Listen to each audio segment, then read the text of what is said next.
Alright students, चलिए बात करते हैं regarding paper one question number one and the common mistakes जो स्टूडेंट्स करते हैं while solving paper one question number one.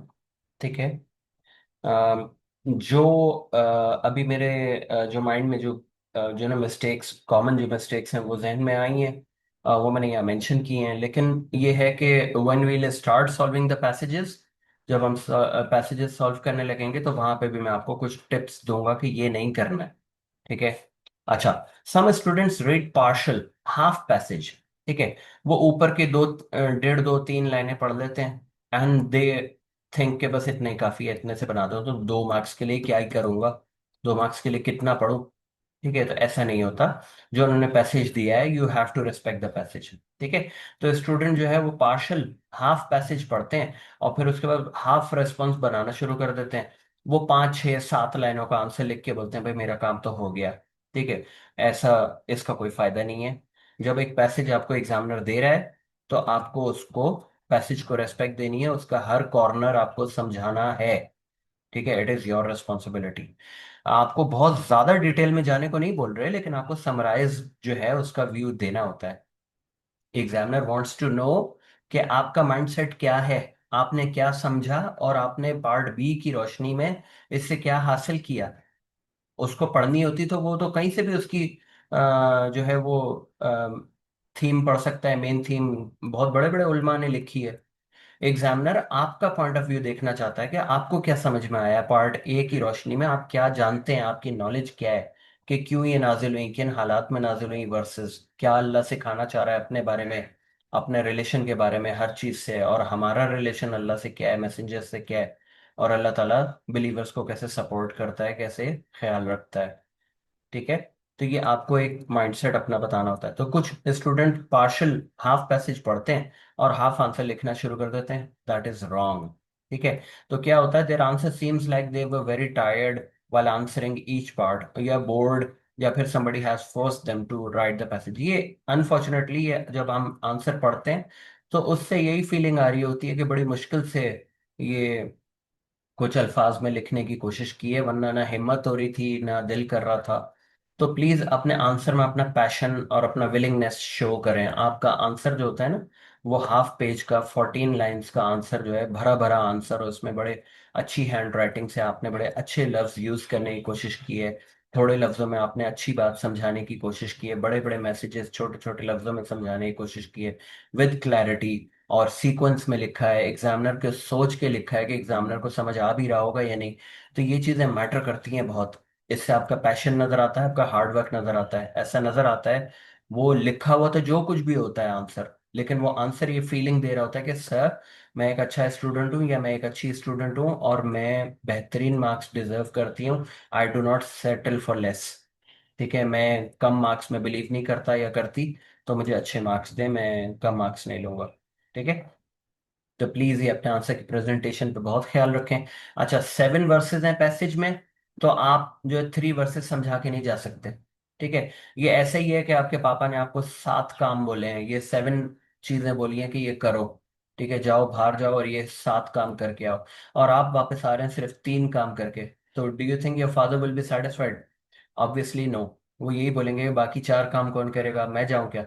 ठीक है। तो सिमिलरली, एक पैसेज अगर आपको 7 वर्सेस दे रहा है एग्जामिनर और आप उसमें से सिर्फ 2 समझा के जा रहे हैं, तो वो तो आप ये शो कर रहे हैं कि मैं तो लेजी एक स्टूडेंट हूँ और मैं तो वैसे भी अच्छे मार्क्स डिजर्व नहीं करता, आपने जो देना दे दें, आई डोंट केयर।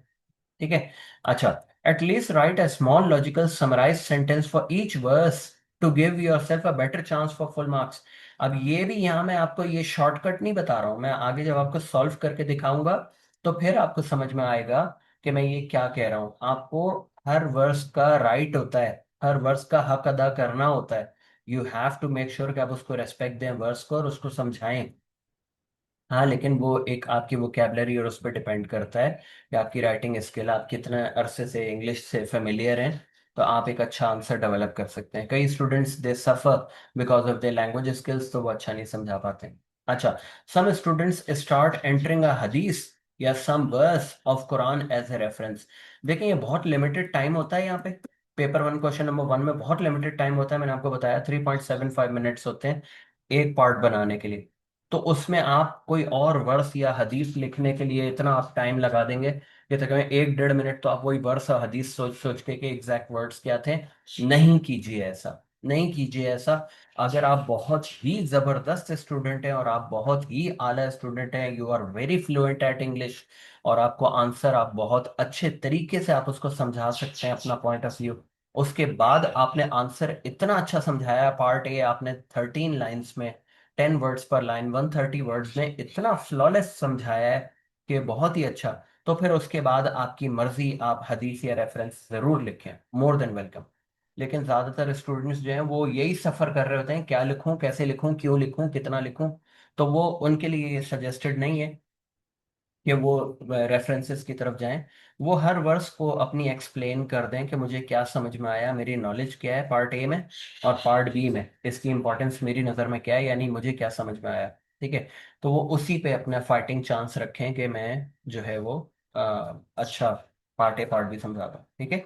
इतनी स्पेस भी नहीं होती, आपको मैं बता रहा हूँ कि 14 15 लाइन्स होती हैं मैक्सिमम। ठीक है, ईच पार्ट के लिए। तो अब उसमें आप इतना बड़ा रेफरेंस फिट करेंगे तो फिर आप कब अपना पर वर्स का आइडिया समझाएंगे एंड एवरीथिंग, ठीक है, वो प्रॉब्लम होगी। तो don't do that. It is advisable for the students जो ए स्टार पे ऑलरेडी खड़े हुए हैं, जिनकी लैंग्वेज स्किल्स, जिनकी मेमोराइजेशन स्किल्स बहुत आला है, they are more than welcome, वो लिखें। सारे डिस्टिंक्शन का रास्ता भी तो जाता है।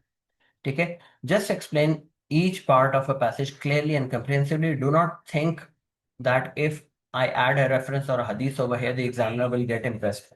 कई स्टूडेंट क्या करते हैं, वो ईच पार्ट में ना वो हदीस या रेफरेंस लिख कर आ जाते हैं, वो समझते हैं क्या कमाल किया है। तो अब मैं अगर आपसे जो है वो पूछ रहा हूँ नमाज पढ़ने का तरीका क्या है, और आप बोलना शुरू कर दें नहीं नहीं एक बात सुनो मैं आपको बताता हूँ, नमाज दीन का सुतून है। मैंने कहा वो तो ठीक है, लेकिन मुझे नमाज पढ़ने का तरीका बताओ, कैसे हाथ बांधते हैं, कैसे रुकू सजदे में जाते हैं। फिर आप कह रहे हैं, नहीं नहीं उसको छोड़ो, मैं तुम्हें बताता हूँ कि नमाज जो है ना वो मोमिन की महराज है। मैंने कहा वो तो ठीक है, लेकिन मुझे नमाज का तरीका तो बताओ। और फिर आप कह रहे हैं, नहीं नहीं मैं आपको बताता हूँ कि नमाज जो है ना वो जन्नत की कुंजी है। तो आई यू गेटिंग इट कि वो मतलब मैं कुछ और जानना चाह रहा हूँ, आप कुछ और बता रहे हैं। ठीक है।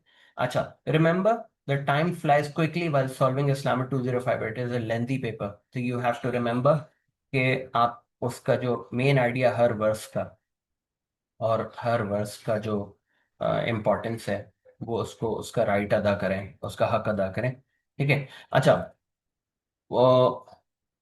Right while keeping in mind the needs of the examiner in your mind. ठीक है। अच्छा, is he able to understand my comprehensive idea. ये जो आपका एक आंसर होता है ना, जो भी आंसर होता है आपका, वो आपका एक मास्टरपीस होता है, वो आपका एक एफर्ट होता है, वो आपका एक जबरदस्त एफर्ट होता है कि ये मेरा पॉइंट ऑफ व्यू, वो आपका 100% होता है, चाहे वो कुछ भी हो। तो क्या आपका 100% एक कम्प्रिहेंसिव आइडिया है? क्या इतना शानदार आइडिया है कि एग्जामिनर को बिल्कुल ही समझ में आ गया, अरे ये यूं है, ये है, ऐसे होता है, यूं होता है, इस्लाम ऐसे समझता है चीजों को। तो आप ये सोच के लिखें एग्जामिनर को मेरा कम्प्रिहेंसिव आइडिया समझ आ भी रहा है, और मैंने have I covered every corner of the passage in both parts, part A part B, major theme importance में हर हिस्से को समझा दिया है मैंने। तो ये बड़ा एक आर्ट होता है एग्जामिनर को जहन में रख के लिखना, उसको समझ आ भी रहा है या नहीं। ठीक है।